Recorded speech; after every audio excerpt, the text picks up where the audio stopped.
Olá, começamos agora mais um Frente a Frente. Hoje aqui comigo o professor Cícero Albuquerque, cientista social, professor da Universidade Federal de Alagoas, que nos faz aqui uma análise de como se insere a eleição, a conjuntura que marca as eleições deste ano para a presidência da República, para o Senado e para a Câmara Federal, como também para as assembleias legislativas em todo o país.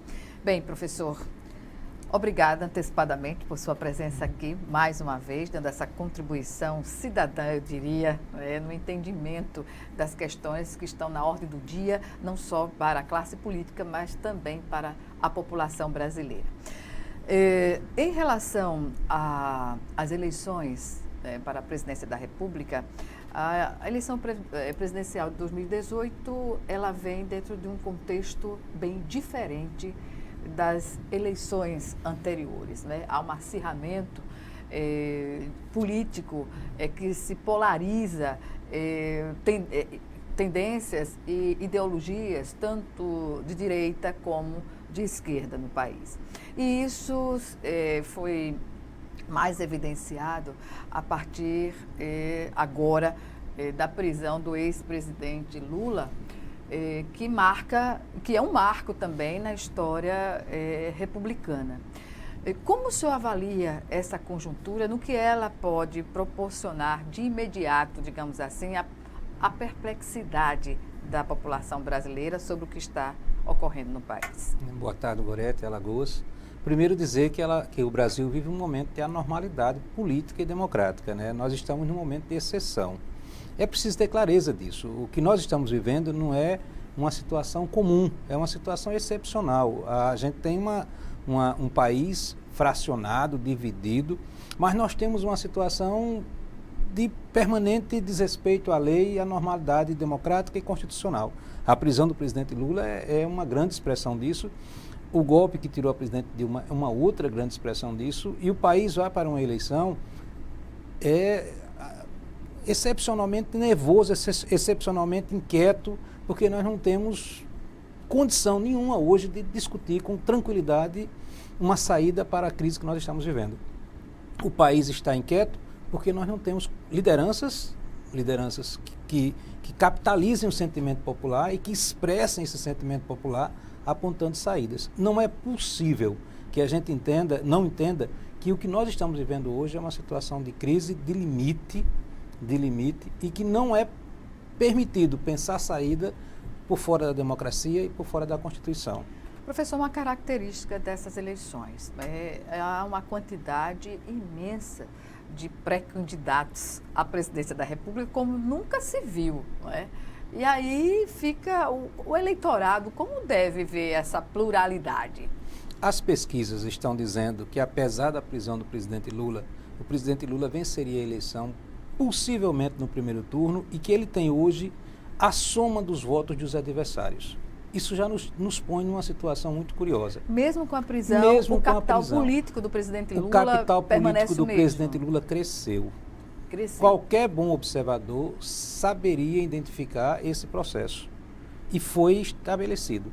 O que vai acontecer com a herança política e eleitoral do presidente Lula, que é muito maior do que a herança política e eleitoral do PT, é uma coisa que não dá para entender. Agora, no vácuo, porque o presidente Lula foi tirado da disputa, efetivamente, o mundo inteiro compreendeu isso, e a gente não pode fingir que isso não está acontecendo. O presidente Lula foi tirado da disputa, e no vácuo dessa ausência do presidente Lula, aí forças oportunistas tentam se criar.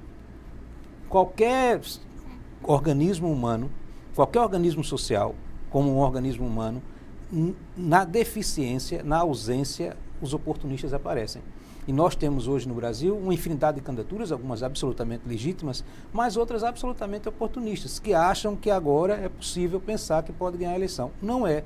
O povo brasileiro está compreendendo o que está acontecendo e não tenho dúvidas, Gorete e meus amigos, vai dar a resposta. Virá uma resposta vigorosa para essa excepcionalidade que nós estamos vivendo. Não estou dizendo com isso que o presidente Lula é puro e imaculado, não é disso que a gente está tratando. Tá? Porque é importante você colocar para não parecer passar que a ideia de que há um partidarismo na é isso, forma de avaliação da conjuntura política. Eu penso que é fundamental entender que parte do que está acontecendo é culpa do erro político cometido pelo presidente Lula e pelo Partido dos Trabalhadores. Não pode abrir mão de fazer essa avaliação. Tá? O Partido dos Trabalhadores surgiu como a coisa mais interessante na política brasileira em todos os tempos. Por quê, professor? Porque nasceu na favela, porque nasceu no campo, porque nasceu no sindicato, porque nasceu na comunidade eclesial de base, porque nasceu no povão. E emergiu de baixo para cima. Tanto que as principais lideranças do PT foram sempre lideranças de raízes populares. Ocorre que, a partir do momento que o PT se torna um partido grande e viável eleitoralmente, ele passa a pactuar. Ele passa a fazer parte da grande política. E a grande política é pequena, é medíocre. Ou não as aceita concessões, a classe popular no poder. Né? Exatamente. As concessões feitas para ser aceito, as tentativas de conciliação realizadas, geraram um ambiente de convivência com a promiscuidade política que a gente tem. Tá, não estou dizendo que isso justifica a prisão, não estou dizendo que isso justifica uma prisão sem provas efetivas. Os fatos estão se revelando a cada dia mais e mostram que o que houve foi um golpe jurídico, um golpe político, um golpe midiático. E que este golpe não para. Ele tem etapas. Tá, te digo, por exemplo, quais são as próximas etapas. Privatização da Eletrobras, próxima etapa. É um escândalo, a privatização da Eletrobras é um escândalo. Primeiro porque esta empresa é uma empresa grandiosa, estratégica do ponto de vista da soberania nacional, uma empresa que gera lucro e que está sendo privatizada. É parte do pacto feito para que a presidente Dilma fosse tirada e para que o presidente Lula fosse impedido de ser candidato. Mas, privatização do pré-sal. Nós discutíamos, Gorete, estrategicamente para este país, que 100% dos dividendos do pré-sal, dos lucros do pré-sal, iriam para a saúde e para a educação. 75% para a educação e 25% para a saúde. O que é que nós discutimos hoje? Contingenciamento por 20 anos dos recursos para essas áreas. Né? Pois é, nós estamos com recursos para a saúde e educação congelados durante 20 anos. Percebe, eu estou dando 2 exemplos e poderia dar outros tantos. Nós estamos vivendo um momento excepcional. O projeto de país que nós construímos a duras custas, nos últimos 30, 40 anos, está sendo desmontado. É importante observar que o Brasil já esteve colocado na 5ª economia mundial e hoje despencou. Não é? Não, engatamos uma marcha ré e aceleramos. É preciso que a gente tenha plena clareza disso e que a gente discuta isso, porque as grandes redes nacionais de comunicação não têm permitido esse debate. Que essa é uma outra coisa curiosíssima. Veja que coisa extraordinária. Nós lutamos contra a ditadura militar, a minha geração, a sua e de tantos outros que estão nos vendo, e defendemos a liberdade de expressão, a liberdade de imprensa. Só que a liberdade de expressão, a liberdade de imprensa é com o contraditório. Eu vi, escandalizado, um canal aberto de televisão promover um debate sobre a reforma da Previdência, no qual 3 entrevistadores eram a favor da reforma e 3 entrevistados eram a favor da reforma. É disso que a gente está falando. Representante de fundos de pensões, não é? Isso é liberdade de expressão, isso é liberdade de pensamento, isso é liberdade de imprensa. Cadê o contraditório? E os canais fechados fazem isso o tempo todo. Este país está vivendo um momento perverso. Nós não lutamos para construir uma democracia, para vê-la reduzida a uma fachada. Nós estamos sendo chamados, enquanto brasileiros, é muito mais do que o acadêmico, é muito mais do que a jornalista, é o cidadão, é o brasileiro, a parar para refletir este momento e se posicionar. Não é permitido, eu estou sinceramente preocupado. Mas não se observa isso, né, professor? Os posicionamentos, eles têm se dado nas redes sociais, mas de uma maneira que não permite o diálogo, porque o ódio é o componente principal e a não discussão dos temas. Por quê, Gorete? Porque nós estamos negando a política. Nós estamos negando a política. E não há como você negar a política. A política é a saída que a humanidade construiu para enfrentar e resolver os seus problemas pela diplomacia. O contrário é a guerra. Tá, aí nós escolhemos o primeiro caminho. Tá, este primeiro caminho é um caminho de flores? Sempre? Não. Mas por mais difícil que seja, nós precisamos investir nele. Nós precisamos politizar os ambientes. Agora, politizar os ambientes não é exatamente o que nós estamos vivendo. Nós estamos vivendo um momento de extrema intolerância. Eu mesmo, e talvez você e outros que estamos vendo, nos encontramos em certas circunstâncias brigando e extrapolando em nome disso. Esses dias eu vi um pronunciamento do senador Requião, que ninguém pode acusar de ser um homem radical, e o senador Requião fez um depoimento no Senado, um depoimento muito bravo, muito corajoso, e ele terminava o depoimento dizendo assim: senadores e senadoras, boas maneiras. Por 3 vezes ele disse boas maneiras. Ora, que circunstância é essa? Que no Senado da República, que é um lugar em tese lapidado da convivência, da relação política, o senador precisa terminar o seu discurso dizendo: senadores e senadoras, boas maneiras. Tá, se lá que a diplomacia, se lá que o traquejo político está mais desenhado, mais desenvolvido, é assim, tem a necessidade de você pedir boas maneiras, o que é que está acontecendo na nossa periferia, nas nossas famílias, nos meios de comunicação social, nas redes sociais? Nós estamos vivendo um momento meio que atropelado e que estamos sendo atropelados e atropelando. E isso não é bom para a democracia. Isso não nos ajuda a entender este momento. Isto não acrescenta nem individualmente, nem coletivamente. Professor, as pré-candidaturas colocadas, como eu já adiantei, né, o número nunca visto, né, tanto da parte da oposição como para a situação, para as representações de quem está no poder, coloca uma preocupação. Isso não divide, digamos assim, a esquerda ou a direita no país, ainda que elas estejam em campos opostos, tenha sido polarizada essa eleição? Em tese, há um espaço a ser ocupado, um espaço grande, em tese. E todo mundo está querendo ocupar esse espaço. Percebe? Isso acontece dentro da esquerda também? Isso acontece dentro da esquerda porque a esquerda não é una, né? A esquerda não é una. Você pega assim, por exemplo, neste momento de prisão de Lula, a esquerda se aproximou, se uniu e fez um discurso só. Mas, assim, a divergência, por exemplo, entre o PSOL e o PT é efetiva. O parte do PSOL saiu do PT divergindo com a forma como o PT fazia política. A outra parte que vem chegando na política, não vem chegando no PT, vem chegando no PSOL, porque nega essa forma tradicional de fazer política. Ora, e no campo da direita isso é mais confuso ainda, porque a direita é por tradição fisiológica, claro. Surgiu uma nova direita, emergiu uma nova direita, porque essa existia e não havia espaço para ela. Nós estamos vivendo um momento tão curioso, Gorete, que é a primeira vez que eu falo sobre isso em público. Não é mais correto, assim, há um combate ao politicamente correto. Imagina o que é isso. Combate ao politicamente correto? Ao politicamente correto. Como traduz isso na prática? O que é o politicamente correto? O politicamente correto é você não defender a violência. Uhum. O politicamente correto é você não ser homofóbico. O politicamente correto é você não ser machista. O politicamente correto é você não defender bandeiras que sejam contrárias às ditas minorias, aos negros, aos índios, que são maioria. Tá? O politicamente correto é você se colocar a serviço das causas democráticas, populares e dos direitos humanos. Há um segmento da política brasileira hoje, que ganha força, inclusive, é curioso, que faz o discurso oposto, que diz: olha, o politicamente correto é o que a esquerda representa. Não é uma questão de esquerda. Não é uma questão. Certamente mas assim, que não é. Todos esses valores foram construídos na democracia. Pois é. O valor de direitos humanos, os valores dos direitos humanos emergem na partir da Revolução Francesa, ganham força nos anos 40 para o mundo a partir das democracias burguesas. Exatamente. Percebe? Isso é científico. Mas o retrocesso, e aí a gente já está falando de uma outra coisa, porque o combate ao politicamente correto é a expressão de um retrocesso.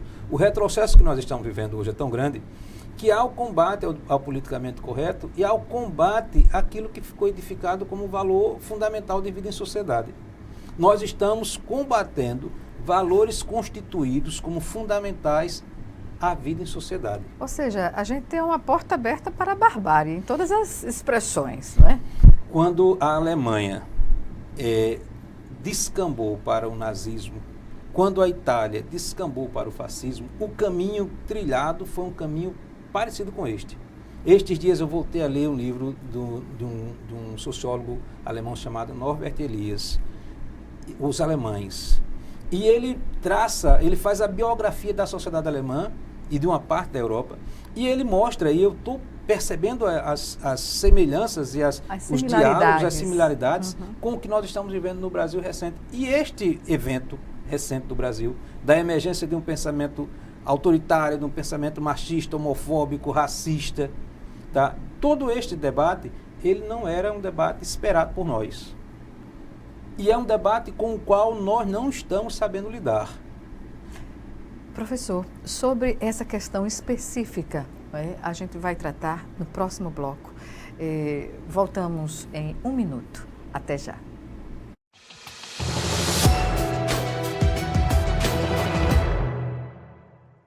Quando aquele seu amigo namorador teve a primeira filha, você falou que ele passou de consumidor a fornecedor? Já aproveitou o ônibus lotado para se aproveitar da passageira? Já falou, prendam suas cabras que meu bode está solto? Pode parar. Isso incentiva o machismo e a violência sexual. A gente só muda a cultura do estupro mudando o nosso modo de ver o mundo. Machismo. Já passou da hora.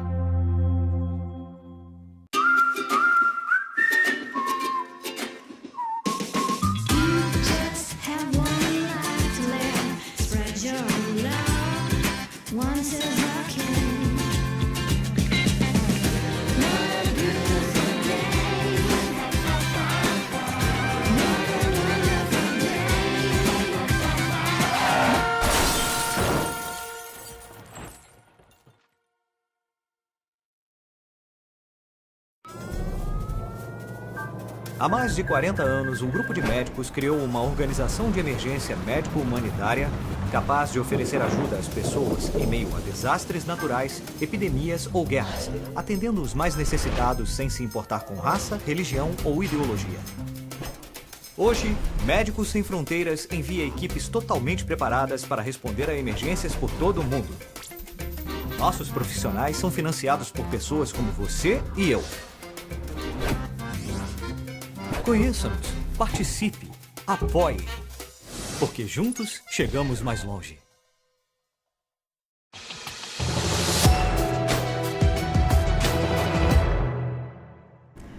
Estamos de volta com Frente a Frente, que hoje recebe o professor da Universidade Federal de Alagoas, Cícero Albuquerque, cientista social, que faz aqui uma análise sobre a conjuntura em que se insere a eleição deste ano para a presidência da República, para o Senado, para a Câmara Federal e para as Assembleias Legislativas em todo o país.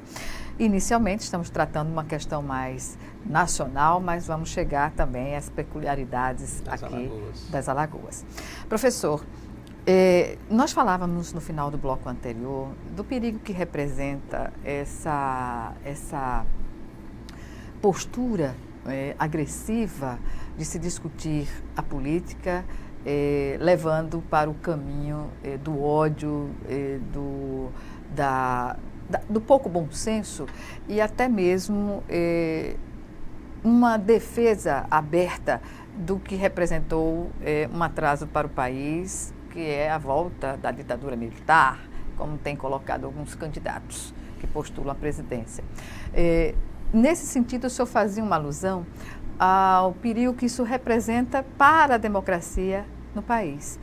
E o que é que a gente pode hoje mensurar sobre a eleição propriamente dita e a consciência da população sobre esse perigo? A gente começa esta eleição, Gorete e alagoanos, a partir de um pressuposto falso. Qual é o pressuposto falso? De que o grande problema do Brasil é a corrupção. Este pressuposto não é verdadeiro. O grande problema do Brasil é a injustiça e a desigualdade social. Nós temos que tratar disto fundamentalmente. A corrupção é um problema efetivo que colabora para essa desigualdade, para essa injustiça. Mas o nosso grande problema não é a corrupção, apesar da gente ouvir isso o tempo todo e da gente acreditar muito nisso. Tá? Portanto, o discurso moralista, ele não é suficiente, e eu vou te dizer uma coisa. Quando Hugo Chávez disputou a eleição na Venezuela, a primeira eleição, Hugo Chávez tinha tentado um golpe militar, foi mal sucedido, ficou preso, depois voltou com um discurso moralista e ganhou a eleição fácil. Os primeiros movimentos de Hugo Chávez mostraram a ele que a correção da corrupção não resolveria os problemas da Venezuela. E aí ele radicalizou no discurso. Aí ele compreendeu a realidade como era e aprofundou o impacto político das suas ações. Nós não podemos cair na ilusão de chegar nesta eleição discutindo corrupção como valor primeiro. Primeiro porque nós vamos chegar nesta eleição dizendo assim, parte grande do nosso povo está desiludido, está convencido pelos meios de comunicação e pelas circunstâncias do país de que não tem saída, de que ninguém presta, e isso desarma uma parte da nossa população. É importante que a gente trabalhe o contrário, que a gente diga, mais do que nunca é importante a gente participar, mais do que nunca é preciso que a gente procure e encontre as causas fundamentais dos nossos problemas. Como justifica-se, por exemplo, essa alta, forte competitividade de um candidato conservador, extremamente conservador, como Bolsonaro? É parte dessa anomalia do momento histórico que a gente está vivendo, né? Assim, na desesperança, constitui-se uma saída que não é efetiva. Não é a primeira vez na história que a gente vive isso, nem será a última. Tá? A verdade, o Bolsonaro não trata das verdadeiras questões do país. O Bolsonaro revela uma dificuldade muito grande de abordar os grandes temas, os temas profundos.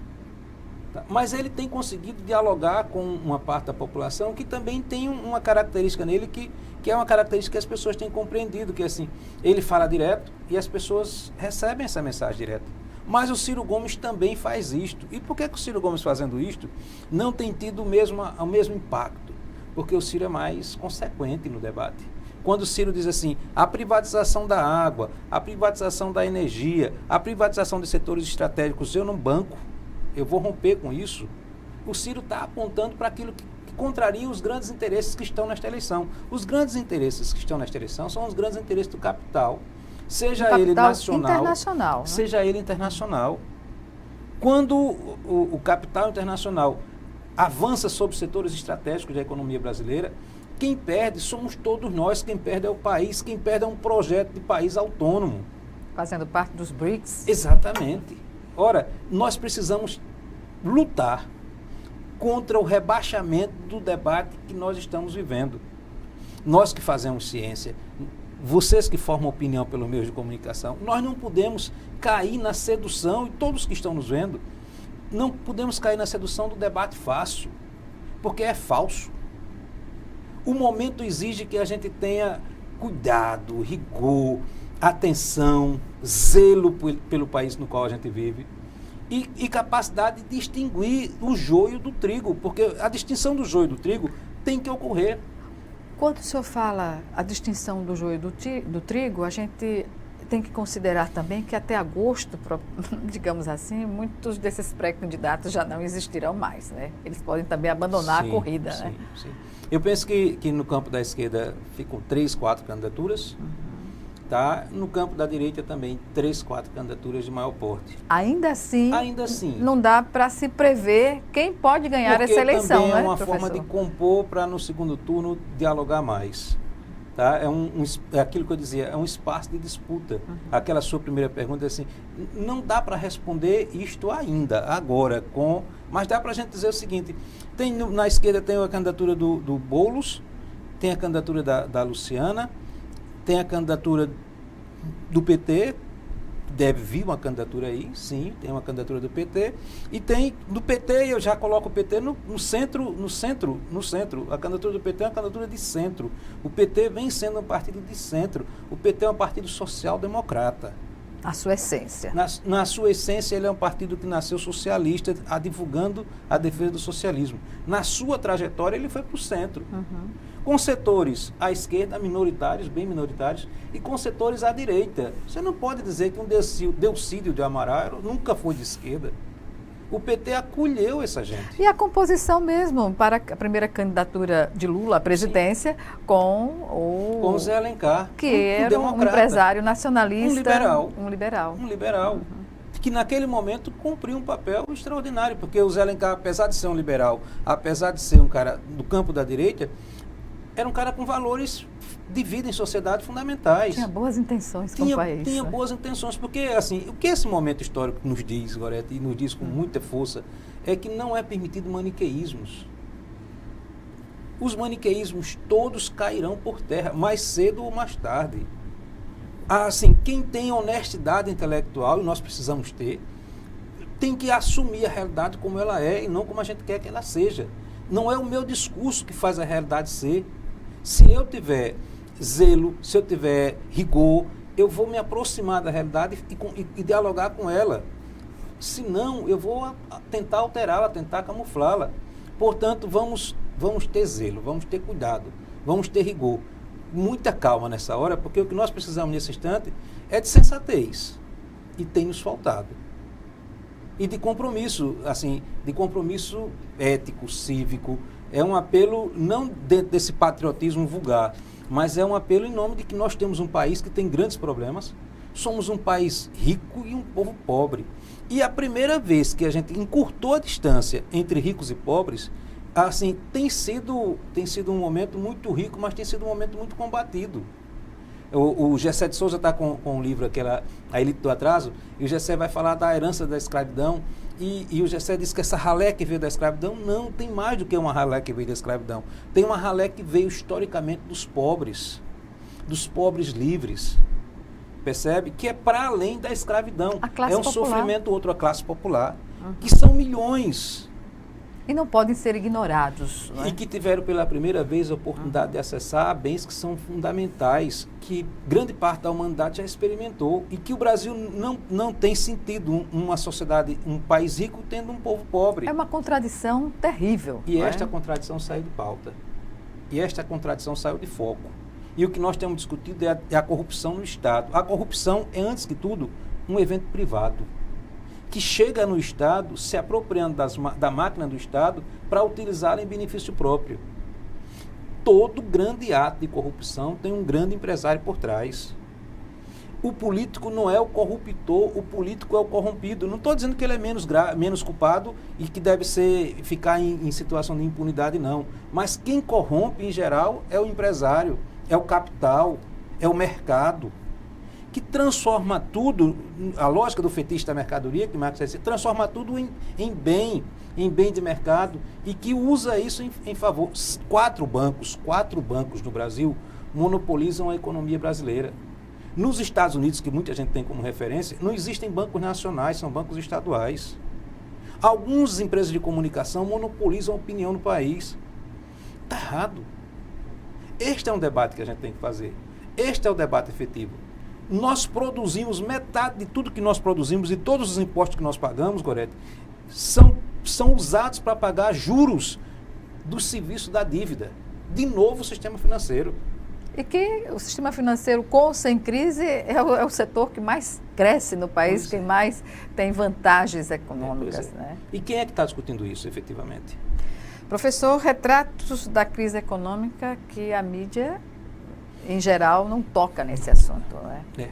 Nós estamos vivendo um momento de aperto, nós estamos vivendo um momento de aguçamento da crise, de aguçamento das desigualdades sociais, de retorno às cenas que a gente estava... Desemprego taxas de crescentes.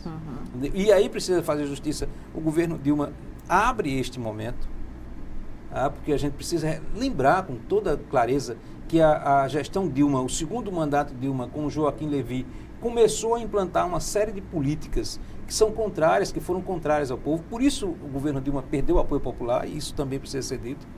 Tá? A Dilma ganhou a eleição com um programa, e assim que assumiu, chamou para governar o país com ela alguém que estava no programa do Aécio. Assim, fazendo a proposta do Aécio. E era uma forma que a Dilma encontrava desesperadamente de dialogar com o mercado, tentando se manter. Não foi possível, porque o que estava em jogo era muito maior. O que estava em jogo era a privatização da Eletrobras, o que estava em jogo era a privatização do pré-sal, o que estava em jogo era a questão dos juros, estava em jogo a reforma trabalhista, estava em jogo a reforma da Previdência, estava em jogo esse conjunto de ataques à soberania do país e do povo. Percebe? E aí nós estamos vivendo este momento com a ansiedade, com a inquietação de quem diz assim, tudo que foi construído dos anos 30 para cá, em termos de conquistas sociais, de alicerçamento de um país, está sendo desmontado. Nem a ditadura militar, no seu período mais grave, teve a ousadia de fazer com o povo brasileiro o que o governo Temer tem feito em um ano. Mas não é o Temer, entenda, não é o Temer. O Temer é apenas um capacho. Não, instrumento é uma expressão, desculpe, desculpe você usar uma expressão... Tucanei.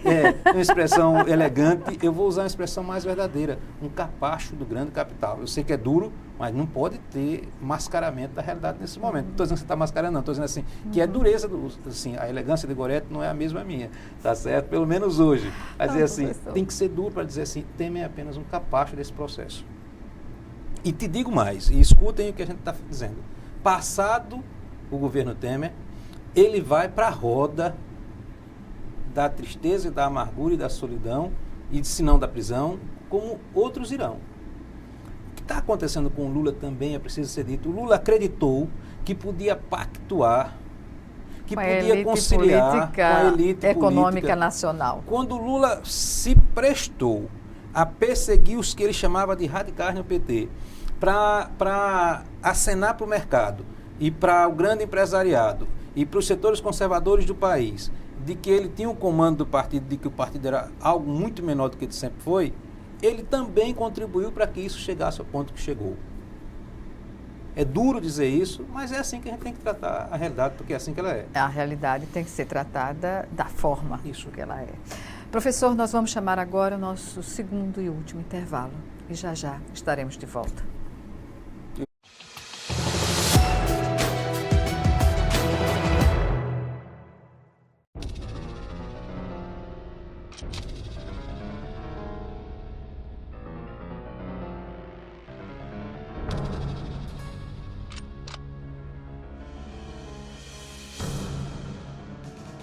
Anualmente, o câncer de próstata faz milhares de vítimas no Brasil. Se você tem mais de 45 anos, seja homem, encare o exame de frente. Se não, você já sabe. Santa Casa de Misericórdia de Maceió, em defesa da vida. A expectativa de vida no Brasil está crescendo.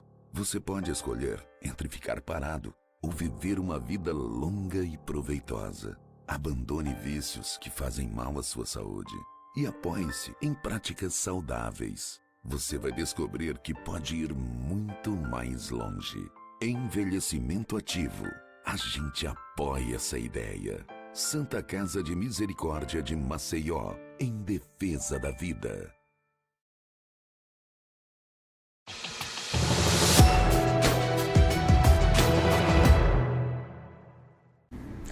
De volta para o último bloco do Frente a Frente, que hoje recebe o professor de Ciências Sociais da UFAL, Cícero Albuquerque. Portanto, ele fazendo aqui uma avaliação da conjuntura em que se insere a eleição deste ano, não só para a Presidência da República, como para o Senado, para a Câmara Federal e para a Assembleia Legislativa em todo o país. E particularmente aqui em Alagoas, eu pergunto ao professor o impacto do que acontece nacionalmente nos estados. Os partidos têm uma certa, digamos assim, tranquilidade para fazer composições, coalizões que não são feitas normalmente para a Presidência da República, não é? E como o senhor avalia esse momento em Alagoas? Nós temos aqui o governador Renan Filho no atual momento, numa situação, digamos assim, confortável, porque a polarização que se daria com o prefeito Rui Palmeira já não existe, né? Como o senhor avalia esse momento? Primeiro é dizer o seguinte, as forças populares de Alagoas têm uma dívida muito grande com o povo de Alagoas. Né? Assim, a ausência de um projeto democrático e popular, progressista, é uma dívida. Na verdade, o Rui não polarizaria com o Renan, porque os dois estão no mesmo campo político e ideológico. Assim, a disputa regional, os grupos políticos, isso é efetivo, e as oligarquias nacionais, as oligarquias estaduais, e os dois são expressões dessas oligarquias, disputam o comando da máquina do Estado há séculos, e entra um, sai outro, e as mudanças são pouco efetivas para o conjunto da sociedade alagoana. Apesar de ter que reconhecer que algumas políticas neste governo são mais acertadas do que em outros. Tá? Mas também há muitos problemas, e a gente precisa discutir esses problemas. E não há um momento para discussão. Nós não temos em Alagoas hoje fórum de discussão da realidade de Alagoas. Parece que está tudo lindo, está tudo maravilhoso. É interessante. E está tudo dominado. É interessante, não há um fórum permanente de discussão, não é? E isso faz falta, inclusive, para a formação, não é? Da juventude, por exemplo. Gorete, eu sei que comparações são muito complicadas às vezes, mas a gente não consegue evitá-las. Quem conhece um pouco a Paraíba, eu conheço um pouco a Paraíba, e eu estou repetindo talvez algo que eu já tenha dito antes. A Paraíba é um estado parecido com Alagoas, assim, do ponto de vista territorial, do ponto de vista da economia. Você vai a Sergipe, idem. Não vou comparar com Pernambuco. Na Paraíba, Rio Grande do Norte é diferente. Não vou também comparar com o Rio Grande do Norte, muito diferente. Na Paraíba e em Sergipe um debate maior da realidade local. Pernambuco já tem uma tradição disso muito antiga. Tá bem a Bahia frente. também está bem à frente. Eu estou comparando com semelhantes. Tá? Não falo do Rio Grande do Norte, que é outra tragédia. Mas aqui eu digo sempre assim, me desculpe, eu digo aos meus amigos da universidade, e os que não são de Alagoas, que deixe que eu fale, porque se eles falarem eu fico bravo. Mas eu digo sempre, Alagoas é uma 3x4 do Brasil. Eu não conheço ninguém que fique bem em uma 3x4. Alagoas é esta realidade. Tá. Mas é um estado que tem possibilidades grandes que não são tratadas. As nossas lideranças políticas, elas não precisam defender ideias, elas não precisam representar projetos, elas não precisam levantar bandeiras, infelizmente, na maior parte das vezes.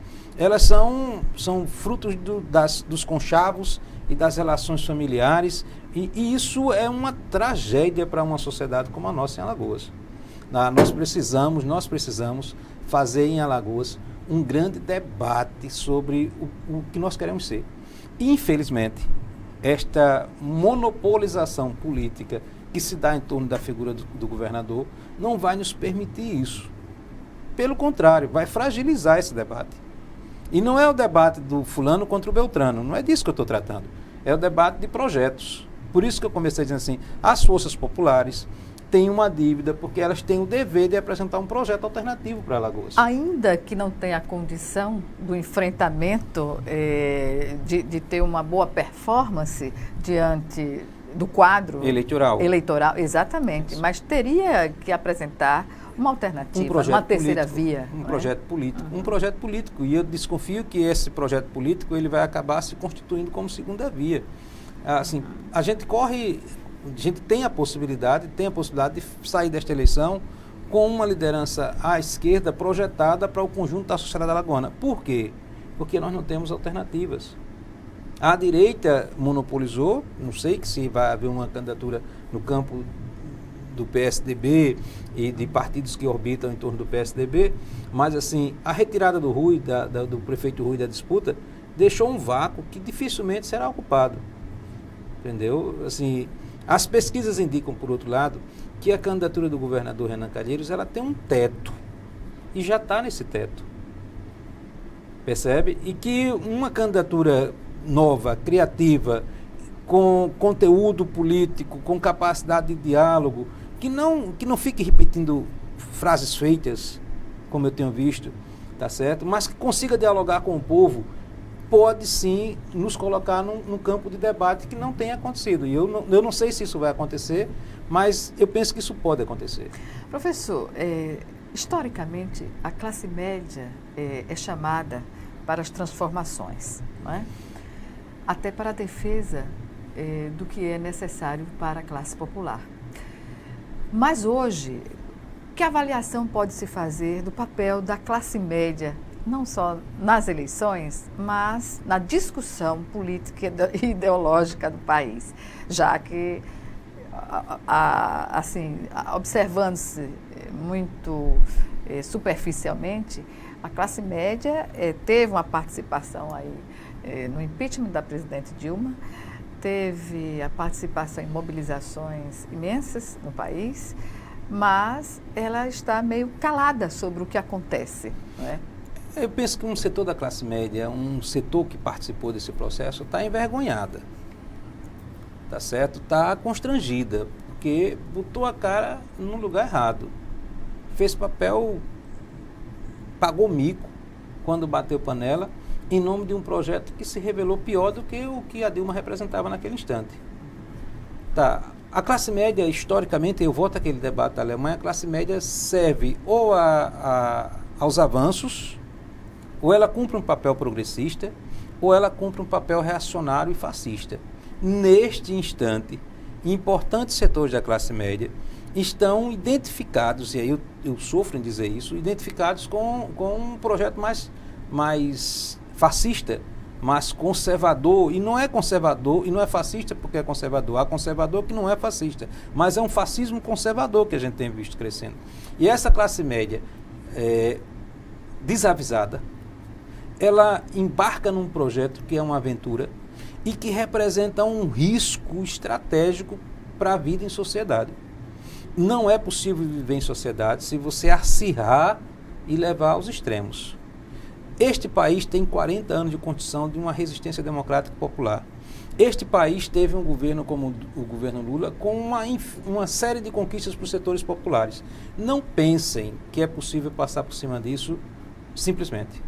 Há uma constituição de um sentimento democrático popular. Esses tempos eu perguntei para uns alunos meus qual é o maior problema do Brasil. Como tratá-los. E curiosamente, sem que houvesse nenhuma indicação, veio uma resposta mais ou menos comum, que é assim, é a desigualdade social. Ora, o jovem que disse isso é um jovem de esquerda? Não. Para entender que há desigualdade e que precisa tratar a desigualdade, não precisa ser de esquerda, precisa ser só democrático, fraterno, cristão. Tá? Um bom cristão não tem como não se escandalizar diante da pobreza e da miséria que nós vivemos. Tá, aí eu volto. Esta classe média está em disputa.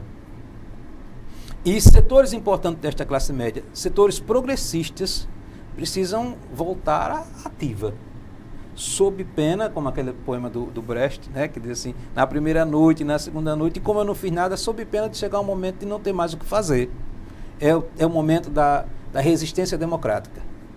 O momento que nós estamos vivendo não é o momento do avanço nas conquistas. Nós estávamos discutindo 40 horas semanais, não estamos mais discutindo 40 horas semanais, nós estamos discutindo resistência democrática, normalidade democrática, respeito à Constituição, respeito aos valores fundamentais de vida em sociedade. Os jovens, nesse contexto, podem avançar? E podem retroceder, infelizmente. Eu tenho visto muitos jovens com discurso muito mais conservador do que muitos adultos e muitos velhos. E o que caracteriza essa postura? É o desconhecimento ou é uma tendência? Essa juventude está em disputa como talvez eu não tenha visto nos últimos 30, 40 anos, que é quando eu me entendo como gente. E está em disputa por um projeto conservador e agressivo. Gorete, imaginar que a morte da primeira-dama Marisa seria comemorada. Imaginar que a vereadora Marielle foi assassinada e que muita gente aplaudiu.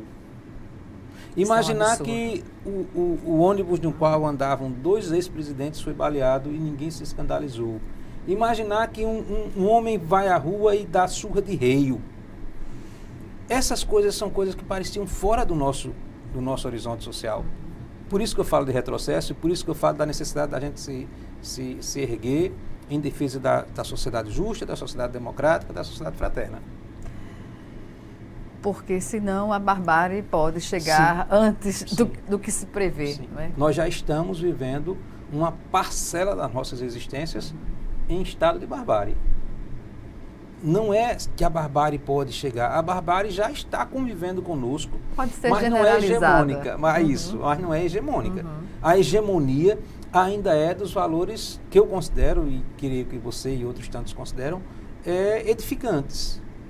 Mas nós não podemos dizer que isso está estabelecido. Eu próprio já me considerava meio que aposentado das lutas sociais e políticas. Eu estava fazendo academia como a maioria dos acadêmicos e entendo que hoje não é mais possível.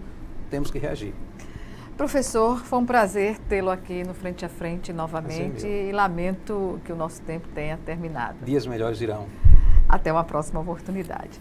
Obrigada a você também por nos assistir e até o nosso próximo encontro aqui, Frente a Frente.